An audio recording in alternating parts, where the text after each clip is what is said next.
Video બંધ નહીં રે મારા ભાઈ, વિડીયો પછી કરશું આપણે. મારે ચેક પછી વાત કરું, અત્યારે કોઈના જો વાત નથી કરતો, કોઈને ઓળખતો નથી અત્યારે કોઈના સાથે વાત નહીં કરો. અત્યારે આખી ગુજરાત જુઓ છે. 4 કિલો બાજરી લખી છે. તમે બાજરી ક્યાં છે? આમાં જે અમારા ગ્રાહકો છે એના ઓનલાઈનમાં બતાવે છે જુદું, નહીં અપાય છે જુદું. આવું કેમ? જે ગફલો કરતા હોય તો 400 × 4 એટલે 1600 કિલો ઘઉં થયા. એ એક વખત ના થયા. 1600 કિલો ઘઉંનો હિસાબ કરી દો કેટલા પૈસા થાય. એ સિવાય તેલ ગણ લો. 400 ગ્રામ હોય તો 400 કિલો તેલ. હિસાબ કરી દો કેટલા પૈસા થાય છે. માય રેશન કાર્ડ એપ છે. તમે મોબાઈલ વાપરો છો, મોબાઈલ ખોલો, એની અંદર my ration card application download કરો. તમારો રેશન કાર્ડ નંબર છે એની અંદર એન્ટર કરો. રેશન કાર્ડ નંબર જેવું એન્ટર કરશો એટલે એની અંદર તમારું નામ આવશે. એની અંદર તમને મળવાપાત્ર જથ્થાની વિગત અંદર આપેલી હોય છે. તમે એની અંદર ક્લિક કરશો, તમે મહિનો સિલેક્ટ કરશો. એ મહિનો જેવો સિલેક્ટ કરશો એટલે તમને આ મહિને કયું સરકાર તરફથી મળવાપાત્ર છે, કેટલા પૈસા ચૂકવવાના છે, કેટલો જથ્થો છે, કયું ફ્રી છે અને એક્સ્ટ્રા શું છે, એ બધી જ માહિતી એ એપ્લિકેશનની અંદર તમને મળી જાય. માય શું છે વિષય એ તમામ બતાવી. રેશન કાર્ડની અંદર શું ભ્રષ્ટાચાર થાય છે ખરો, એની યોગ્ય તપાસ કરવા આપણે બહુ દૂર નથી ગયા, લવાલ ગામે આજે આવ્યા છીએ અને જોઈએ કે એની અંદર શું હોય છે હકીકત. અને આપણે જાગૃત કરીએ છીએ પબ્લિકને કે શું. તમારું રેશન કાર્ડ બતાવો ભાઈ. આ છે અમારા લવાલ ગામના નાગરિક, અમારા ખાસ મિત્ર મહેશ. મહેશ ને ભાઈ તારું હવે એનું બીપીએલ કાર્ડ છે. બીપીએલ કાર્ડની નંબર આપ્યો છે 3160070067222026. આ એનો બીપીએલ કાર્ડ નંબર છે. અને એમને શું આપ્યું બેટા તને? તું ગયો તો અંદર? ઘઉં 8 કિલો. ઘઉં 8 કિલો આપણે કીધા, ચોખા 8 કિલો, મોરસ 1 કિલો 400 ગ્રામ, મીઠું 1 કિલો. આટલી વસ્તુ એને મળવા પાત્ર છે એવું ભાઈ કહી રહ્યા છે. તો આજે વાત કરું, હમણાં શાંતિથી વાત કરું, 1 મિનિટ વાત કરું. પણ આની પાવતી, પાકી પાવતી ક્યાં છે? પાકી પાવતી આપણને કેટલા પૈસા લીધા હતા? 40 રૂપિયા લીધા. હા, 40 રૂપિયાનો હિસાબ લખ્યાલ છે ને આમાં 40 રૂપિયાનો હિસાબ લખ્યાલ છે. આપણે તપાસ કરીશું કે ખરેખર રેશન કાર્ડ વિભાગની અંદર ગફલો થાય છે ખરો. એ તપાસનો વિષય છે, હું નથી કહેતો, પણ તપાસ કરવી જોઈએ, ખબર પડે આપણને કે ખરેખર શું છે આ કેસની અંદર. બન્યા રહેજો વિડીયોની અંદર. અને આપણે લખીને આપ્યું છે ભાઈએ, ઘઉં 8 કિલો, ચોખા 8 કિલો, મોરસ 1 કિલો 400 ગ્રામ, મીઠું 1 કિલો, 40 રૂપિયા. તો શું આ એનો હિસાબ બરાબર છે ને આ જ જથ્થો એને મળવા પાત્ર છે? એ આપણે તપાસનો વિષય ખોલાવડાવો ને. આપણે જોડાયેલો છે. ચલો મને આ રેશન કાર્ડ ચેક કરાવડાવો તમારી સિસ્ટમ. વિડીયો બંધ નહીં રે મારા ભાઈ, વિડીયો પછી કરશું આપણે. મારે ચેક પછી વાત કરું, અત્યારે કોઈના જો વાત નથી કરતો, કોઈને ઓળખતો નથી. મારે આ જે રેશન કાર્ડ છે ને એનું મળવા પાત્ર લાવો. આ જે વસ્તુ છે 8 કિલો ઘઉં, 8 કિલો ચોખા, મોરસ 1 કિલો 400 ને મીઠું 1 કિલો. એ પણ તમે પાવતી ફાળો તમે હિસાબ આલો ને. ચીઠીના ચાકર લેખિત આલીને બતાવો. 40 રૂપિયા શેના આપ્યા તમે બતાવો ને. 40 રૂપિયા લેખિતમાં એ વસ્તુ બતાવો કે તમે 40 રૂપિયા શેના લઈ રહ્યા છો. મારી પંચાયતમાં બેઠા છો, મને એટલો અધિકાર તો છે ને ભાઈ. લખો ને ગાડી અહીં લખો. કેટલા? મોરસના 30 રૂપિયા. 22 રૂપિયા કિલો ભાવ છે. સરકારી ભાવ 22 રૂપિયા છે મોરસનો. આર્ય કાર્ડ આર્ય. મિત્રો શેર કરજો વિડીયો, બહુ જ મજા આવવાની છે. વિડીયોની અંદર આખું તથ્ય આપણે બહાર કાઢી રહ્યા છીએ. શું છે આખી હકીકત. એને મળવા પાત્ર આટલું જ છે. 8 કિલો ઘઉં, ચોખા 8 કિલો, મોરસ 8 કિલો. હા લખો ને, એ લખી નાખો ને, એ લખો ને. 30 રૂપિયા મોરસના, બરાબર. ચલો બરાબર છે. 22 રૂપિયા જગ્યાએ 30 રૂપિયા. 1 કિલોના 22 રૂપિયા. ચલો વાંધો નહીં, 30 રૂપિયા રાખો. ચલો વાંધો નહીં. પછી બીજું 10 રૂપિયા પાવતી ના. આ પાવતીના 10 રૂપિયા કઈ પ્રિન્ટ કે છે એને આપો. આખી પાવતી આપવા નહીં આપતા અને પાકી પાવતી નહીં આપતા. એને નહીં આપતા છોકરાને પાકી પાવતી નહીં આપવાની. તમને કહેવાનું નહીં મારા ભાઈ. તમે આ વસ્તુ જે કરો છો, હવે આ પાકી પાવતી ના આપવાની. પાકી પાવતીનો નિયમ છે ને શું છે? ના તમે બેઠા છો એટલે તમને પૂછીશું. તમને કીધું એવું ના હોય મારા ભાઈ. કીધું એવું ના કરવાનું હોય. જે રૂલ હોય એ કરવાનું હોય. તમને એવું કીધું કશું નહીં આપવાનું, તમારે કશું નહીં આપવાનું આગળ. આનો મળવા પાત્ર જથ્થો બતાવો ને. તમને કઈ રીતે ખબર પડી કે 8 કિલો ઘઉં આપવા? તમે ચિઠ્ઠીના ચાકર છો, મને ખાલી એટલું સમજાવો. તમને ખબર કેવી રીતે પડી કે 8 કિલો ઘઉં આપવાના છે? એટલે એમ નહીં, મારે હું તમને આક્ષેપ નહીં કરતો, તમે સાચા જ છો. તમે તમને 8 કિલો આપવાનું કોને કીધું? એમ કઈથી ખબર પડી તમને? એમ મને ખાલી સમજાવો ને. તમે ફોન ચાલુ રહેશે 2 કલાક 2.5 કલાક ચાલુ રહેશે, વાંધો નહીં. તમે 8 કિલો તમને ખબર કેવી રીતે પડી કે 8 કિલો જ મળવા પાત્ર છે? ઘણા દિવસથી હું જોઈ રહ્યો છું લાઈવ ચાલુ. 2.5 કલાક 3 કલાક નહીં આવે તો ચાલુ રહેશે, વાંધો નહીં. કોઈને ઓળખતો નથી અત્યારે કોઈના સાથે વાત નહીં કરો. અત્યારે આખી ગુજરાત જુઓ છે કે તમને આ ખબર કેમ નહીં પડી કે 8 કિલો ઘઉં આપવાના છે, 8 કિલો મોરસ છે. એટલે જે છે આપણને ખબર પડે ને યાર. આ તમને ખબર કેમ નહીં પડી? મને આ વસ્તુ સમજાવો તમે. પણ એમ નહીં, તમે તમારો વાંક નથી, તમે નથી ચોરી કરતા મારા ભાઈ, પણ તમને ખબર કેમ નહીં પડી કે આને 8 કિલો ઘઉં ને 8 કિલો ચોખા બતાવે છે? બતાવો મને, ખોલો પ્લીઝ, એ બેહો પ્લીઝ, બતાવો ને. એકલું ખાલી એટલું જોઈ લઈએ આપણે, એકલું ખાલી આપણે જોઈ લઈએ. આ નહીં, લાવ ભાઈ, આની જે પાવતી છે ને બતાવો. આ જે પાવતી છે ને, લાવ લાવ, કાર્ડ ક્યાં બતાવવાનું, લો આપણે જોઈ લઈએ. એટલે હું જતો રહ્યો, મારે બી ઘણું કામ છે યાર, હું થોડું નવરો છું યાર. બરાબર, આ કાર્ડ છે ને, આ તમે જે લખીને આપે 40 રૂપિયા, બરાબર છે 40 રૂપિયા. આનું ખાલી જથ્થો બતાવી દો મને કે કેટલી સિસ્ટમમાં બતાવે છે, આપણે ચેક કરી લઈએ એટલે ખબર પડી જાય.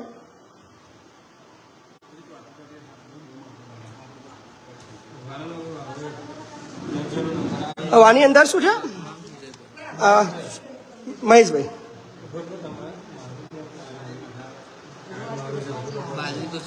હવે આની અંદર લખ્યું છે 4 કિલો બાજરી લખી છે. તમે બાજરી ક્યાં છે? બાજરીના બદલાની અંદર કશું લખ્યું છે જુઓ ને. હા, તો બાજરીના બદલાની અંદર કશું લખેલું છે જુઓ ને, આગળ ચેક કરો ને, બસ બતાવશે સિસ્ટમમાં.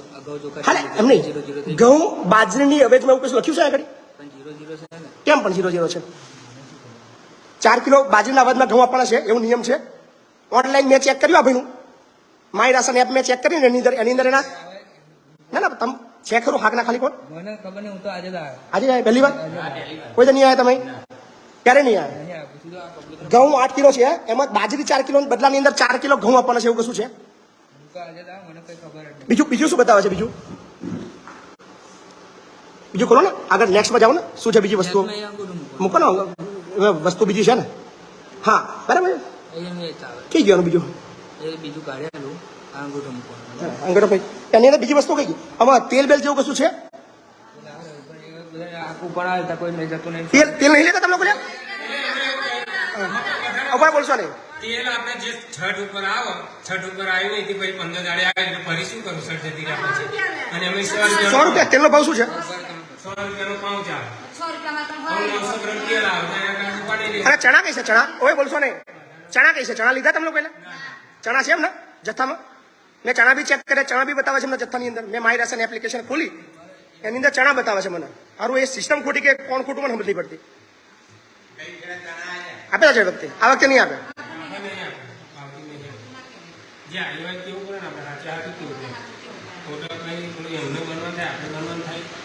મેં માય રાશન ચેક કર્યું ને એની અંદર ચણા બતાવે છે, પણ એમ નહીં કેમ આવું કેમ? પણ મને કઈ ખબર જ નહીં. તમને ખબર જ નહીં? આ કેમ નહીં ખબર પડી તમને? એ બતાવ્યું નહીં તમને? બીજું બધું ઘણું બતાવે છે, એ કઈ બતાવે છે તમને? એ તમે આપતા નહીં. બીજું ઘણું અંદર બતાવ્યું.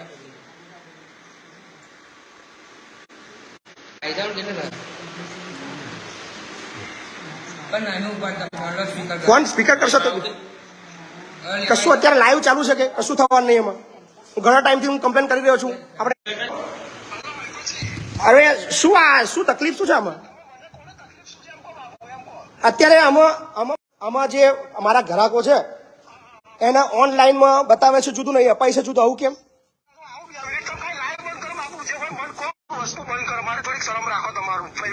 શરમ પ્રેમ બધું મારા ભાઈ રાખું, પણ આની અંદર યાર ઘણા ટાઈમથી આજ સુધી, જો હું એક વસ્તુ તમને કહું, આજ સુધી તમારા રેશન કાર્ડ વિભાગની અંદર ક્યારેય એન્ટર નહીં થયું, ક્યારે બી નહીં થયું.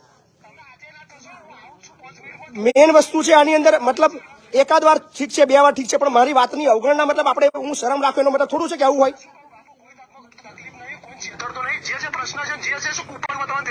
કોઈ પાકી કૂપન કોઈ નહીં આપતા, નહીં બધા જ પાકી પાવતી આપી કોઈને? કોઈ નહીં આપી આગળ.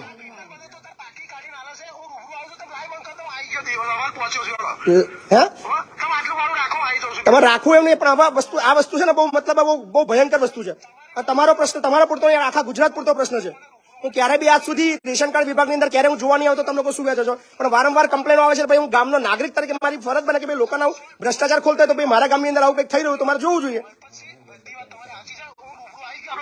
આવો ફટાફટ આવો લો. આપણે એક આપણી ફરજ બને છે કે આપણને શું મળવા પાત્ર છે આપણને ખબર નથી હોતી. એક સિમ્પલ વસ્તુ છે, માય રેશન કાર્ડ એપ છે. તમે મોબાઈલ વાપરો છો, મોબાઈલ ખોલો, એની અંદર my ration card application download કરો, તમારો રેશન કાર્ડ નંબર છે એની અંદર એન્ટર કરો. રેશન કાર્ડ નંબર એન્ટર જેવો કરશો, ભાઈ લેવા જશ તું, હા, રેશન કાર્ડ નંબર જેવો એન્ટર કરશો એટલે એની અંદર તમારું નામ આવશે. એની અંદર તમને મળવા પાત્ર જથ્થાની વિગત અંદર આપેલી હોય છે. તમે એની અંદર ક્લિક કરશો, તમે મહિનો સિલેક્ટ કરશો, એ મહિનો જેવો સિલેક્ટ કરશો એટલે તમને આ મહિને કયું સરકાર તરફથી મળવા પાત્ર છે, કેટલા પૈસા ચૂકવવાના છે, કેટલો જથ્થો છે, કયું ફ્રી છે, અને એક્સ્ટ્રા શું છે એ બધી જ માહિતી એ એપ્લિકેશનની અંદર તમને મળી જાય. માય રાશન મેં એન્ટર થશો એટલે એની અંદર મેં એક બે વેરીફાઈ કર્યા, એની અંદર મને આખું કંઈક જુદું દેખાયું. બાજરીનો ઉલ્લેખ કર્યો છે 4 કિલો, પણ અહીંયા આગળ બાજરી કોઈ સ્ટોકમાં નથી, પણ એની અંદર લખેલું છે કે બાજરીના અવેજમાં 4 કિલો ઘઉં અહીંયા આપતા નથી. સરકારી નિયમ મુજબ પાકી પાવતી આપવી જોઈએ.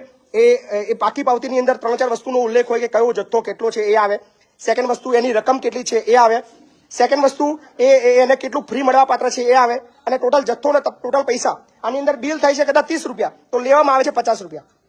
40 રૂપિયાનો હિસાબ તમને આલ્યો ને? તમને ખબર પડી 40 રૂપિયા છે ના? એ આપણને ખબર નહીં. 40 ના ઉભો રહો. 40 માં ગયા. તમારે જો 40 માં ગયા એટલે 40 આલે, પણ 40 શેનાથી આવ્યા તે પૂછ્યું? ના એવું નહીં પૂછ્યું. તે પૂછ્યું કોઈ ક્યારે આજ સુધી કોઈ પૂછ્યું તમને? કોઈ નહીં પૂછ્યું. જે કે 50 કે 100 કે જે કે હા. એટલે આમાં વસ્તુ શું છે કે આપણા નાગરિકોને પણ એટલી જ્ઞાન નથી કે આ ઘઉં ખરેખર ફ્રી. તમને ખબર ઘઉં ફ્રી છે?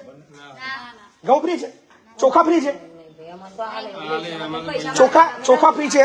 બીપીએલ વાળા જે છે, બીપીએલ વાળા તમારા કાર્ડ વાળા, તમારા ચોખા ફ્રી છે. 8 કિલો ઘઉં ફ્રી છે. અને બાજરીના બદલાની અંદર જે 4 કિલો બાજરી આપણે એની જગ્યાએ 4 કિલો ઘઉં સરકારે કાઢ્યા છે એ નહીં આપતા. ચણા અહીંયા છે જ નહીં. ચણા નહીં ને?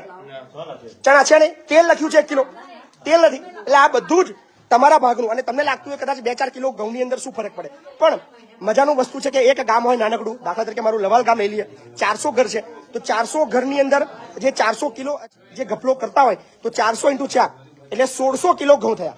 એ એક વખત ના થયા. 1600 કિલો ઘઉંનો હિસાબ કરી દો કેટલા પૈસા થાય. એ સિવાય તેલ ગણ લો, 400 ઘર હોય તો 400 કિલો તેલ, હિસાબ કરી દો કેટલા પૈસા થાય છે. સિવાય ચણા 1 કિલો એ નથી, એનો હિસાબ કરતો તો 400 ઘર હોય તો 400 કિલો. તો આ બધો ટોટલ આપણે નાની રકમનો જો સરવાળો કરીએ તો એ અબજો કરોડો રૂપિયાની અંદર જતું રહે.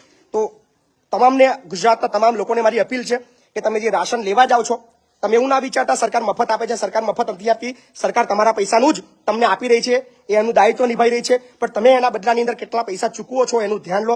તમને કેટલો જથ્થો મળવા પાત્ર છે એની માહિતી હું ફરીવાર રિપીટ કરીશ કે તમે માય રેશન એપ છે એની અંદર લોગિન કરજો, તમારો રેશન કાર્ડ નંબર નાખજો, તમારો મોબાઈલ નંબર નાખજો, એટલે તમને તમારી ડિટેલ, તમને આ મહિને કેટલો મળવા પાત્ર જથ્થો છે, તમારે કેટલા ચૂકવવાના છે એની તમામ માહિતી તમને મોબાઈલના ટેરવે મળી જશે. એટલે જાગૃત બનજો. લોકોને તમારા વિસ્તારની અંદર હું હવે એક અપીલ કરું છું કે તમારા ગુજરાતના જેટલા બી ગામડાઓ છે જ્યાં રાશન વહેંચાય છે ત્યાં એકાદ જાગૃત નાગરિક ત્યાં ઉભા રહો. ત્યાં ઉભા રહીને એ વ્યક્તિ જે રેશન લઈને આવે છે એને પૂછો કે ભાઈ તું કેટલું રાશન લઈને આવ્યા છે, તારી પાસે